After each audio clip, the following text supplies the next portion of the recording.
So if you ever felt like every man cheats or real love doesn't exist anymore, this message here today is for you. So I'm 38 years old. I'll be 39 soon. I've always been called an old soul, but I'm saying that because I got this idea from a clip that I just saw about Cardi B. If you're familiar with the current hip hop generation, Cardi B is a female rapper. I'm not into the current hip hop era. At least that's just not my interest of music. But anyway, there was a clip about her. She just started dating. So if you know anything about her, if you don't, I'll just give you a quick background. She was in a relationship with a rapper called Offset. They had 2 children. He cheated multiple times. I think they're in the process of getting divorced, something like that. Anyway, they're not together anymore. She went back into the dating world. She met a new person. I think it's a football player, not sure, but irrelevant. And so the relationship is fairly new. And it just came out that this new partner, the football player, is now, he just welcomed a new baby with a side chick. Now, the reason I'm bringing this up again, this is not my generation of music, but the point is what I'm seeing is that there are too many of us women that look at this and say every man cheats. Real love just doesn't exist anymore. And possibly because you're seeing it all around you, whether it be celebrities or other people you know, or you've been through it yourself.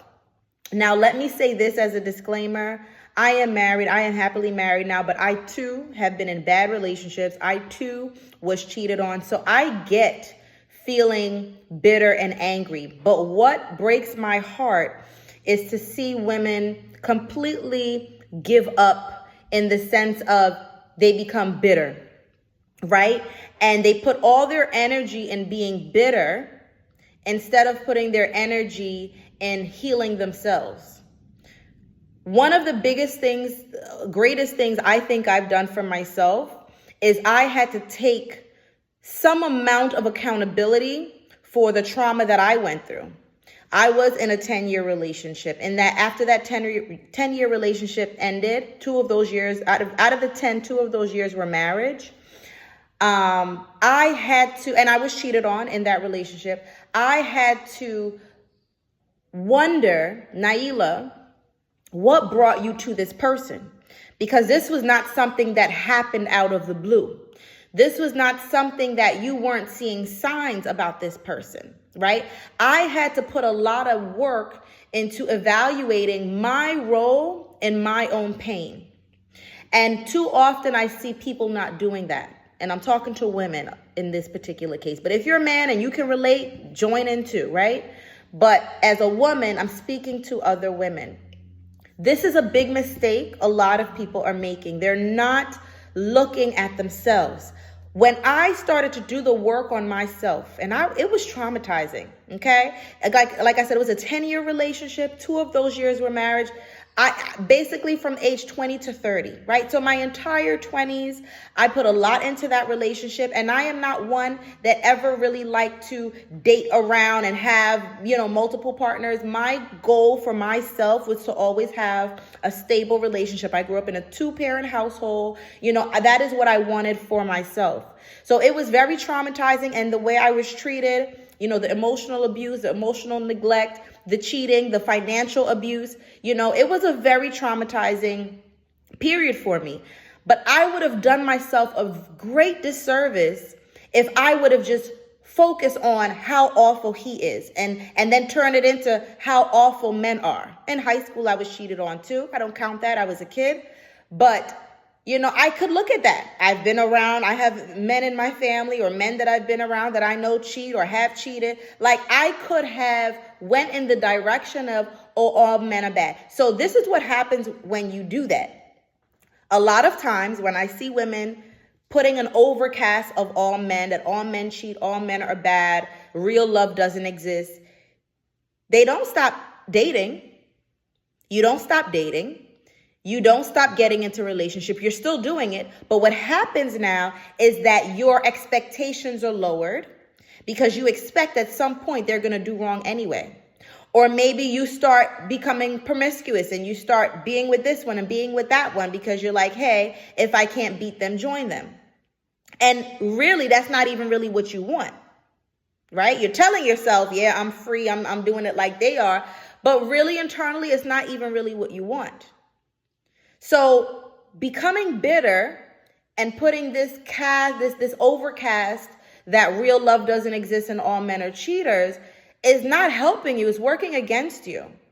Because now you're bitter, now you're angry, and now you're still exposing yourself to the dating world, but now your standards are so low because you don't expect anything better from them. So now you are just giving yourself away for free, your time, your body, your energy, because you don't even expect there to be a high caliber of a man that can bring something to you, that can pour into you. It doesn't help you. Okay, that is the point here. It does not help you. What will help you is to, one, look at how did I get here? That was part of and if you guys know me from my toxic relationship channel, you know I talk a lot about this. My background is in mental health therapy. Hello, by the way, if you're new here, my name is Naila Abdullah. My background is in mental health therapy. I have a toxic relationship coaching program and business as well, and I'm a health and wellness advocate. So for those of you who know me from the toxic relationship, you know I talk about asking yourself, how did I get here? That is one of the best questions I ask myself because it caused me to look and assess my decision making. Why was I ignoring the red flags? What was I telling myself? What was I afraid of? What kind of messages was I giving myself? What kind of messages was around me? The environment. What kind of friends did I have? What was the norm? And it's not to blame your friends or to blame people around you, but when you are in an environment where certain things are happening, it becomes the norm. So you feel more comfortable doing it too.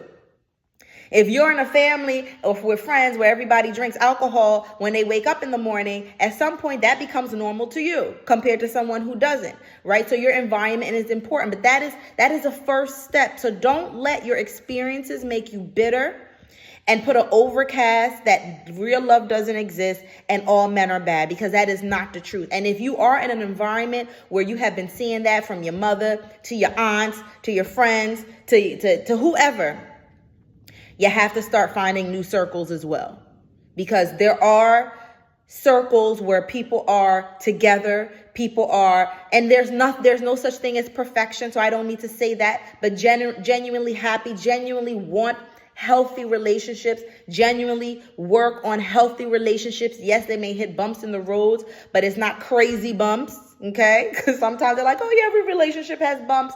Yeah, but we're not talking about bumps where you're having a baby there and you're having a baby there. That's not a bump. That's an explosion. Okay. But it does exist. Right. And that's anything in life. If you grow up in poverty, you think that's just life. Life is hard. That's all it is.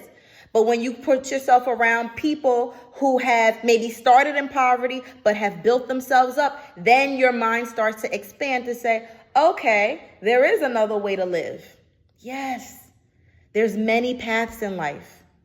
Okay, but going back to you feeling like every man cheats, no real love exists, divert your energy from bitterness and anger and them. And I know we don't like this, but divert it back to self. How did I get here? I had to realize that I wanted to force something to work because I usually succeed at the things that I set out for. But I can't succeed at making somebody be who they don't want to be. That was a lesson I had to learn. Yes, I'm a go-getter. Yes, I succeed because I put my all into things. I stay connected to God. I pray over it. I let him lead me. I let him pivot me. Right? But I can't control someone else. And that is the lesson I had to learn. That's how I ended up in that situation. I was ignoring red flags because I thought I can teach someone to be something. But then I had to learn after going through the trauma, Nyla, you can't teach someone who doesn't want to learn. You can bring the horse to the well, but you can't force it to drink. These are the lessons I had to learn as I started to analyze what was my role in this. What was my role in this? I also learned about myself that I was prioritizing Stability more than self-respect. Yes, I want stability. Yes, I don't want a relationship that I put years into to end and to break up. But I can't make that priority over being with someone that respects me and honors me and values me in the way that I do them. I can't prioritize yet having a relationship long term just for the sake of it, and I'm allowing this person to mistreat me. But these are the things I learned as I took the time to invest in myself. That the time that I took to ask myself, what was my mindset? What kept me there? I had to ask myself those questions, right? So that is my message to you today. Don't put your energy in the hate. Don't expose yourself to these celebrities or whoever else is on social media talking about man hate and this and that. Because there's good men, there's bad men. There's good women, there's bad women. There's good family, there's bad family. You have to make sure you understand what your values are, what you expect in a human being. Don't lower you, because again, when you're bitter and you're angry, then you lower your standards because you figure you're going to mess up anyway, right? If I run into a snake, I know an actual animal snake. I know the character of a snake. I'm not going to trust it. So I have low expectations. That's the word, expectations. You lower your standards, you lower your expectations, and now you tolerate anything because you don't want to be alone. So you're still going to date. You're still going to open up your mind, body, and soul to someone else or other people. Right? But now you're lower, your standards are lower and your expectations are lower. Right? So don't lower your standards. Bring it back to you. What am I doing wrong? What are some lessons that I learned maybe from the people that I was around? I learned from the women in my family. Loyalty is everything. Stick it out, stick it out, stick it out. Nonsense. I love the women in my family. They loved me dearly and they did their best. They poured into me, and a lot of what they taught me was very good. But that part right there, no. Right? But again, these were the things I was able to discover about myself as I did the work. And if it's hard for you to do the work on your own, reach out to someone that can support you, whether it be me or someone else. But you got to do the work. You got to do the work. If you want to evolve, if you don't want to stay stuck, because God did not put us here to live bitter and angry. We're going to have problems. We're going to have challenges. It's some of it is going to hurt, right? But we can't allow any of it to keep us stuck in that anger and that pain. That's not what God wants. That's what the enemy wants, but that's not what God wants, right? So bring the attention back to you. Do the work. Don't lower your standards and your expectations. Understand who you are and what you want. But there's a reason. If you're someone that have experienced like this Cardi B rapper that I'm telling you about, there's a reason she keeps falling into these types of relationships. And that's a whole nother story. Let me see. It's 13 minutes here. I don't know if I'm going to go into all of that. But there's a reason she keeps ending up in these types of relationships. And I'm going to touch on this one right here. So I have messages coming in. I'll touch on this one right here that I see a big problem in our era is we are too superficial. We are picking people because they're in a certain group, right? They're considered cool. You're not in high school. You're too grown to be worried about cool. They're fun to go out with and party with. Yes, you want you and your partner to be equally yoked and y'all have similar interests, but it can't be because we like to party. It can't be because you got nice tattoos or you got nice shoes or nice clothes. Too superficial. We need to go back to the core. What are the core values that I need in a person to have such close access to me that I call them a partner or a husband? And it's the same thing with your friends, anyone. And it's not that everyone has to have the same exact requirements, but there's different, it's like a ring. There's different levels of access to you in your life. You have people who are at the core of you, who have direct access, influence over you. They can, give you deep advice with deep personal things. They can pray over you. And then you have people, it's different levels going on the outside, right? You have to be clear about that, but you have to go back to the core.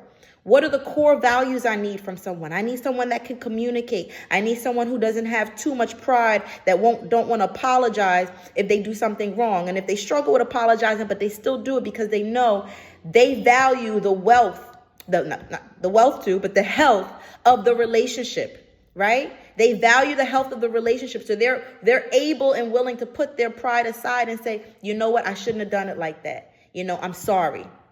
They value the relationship just as much as you do.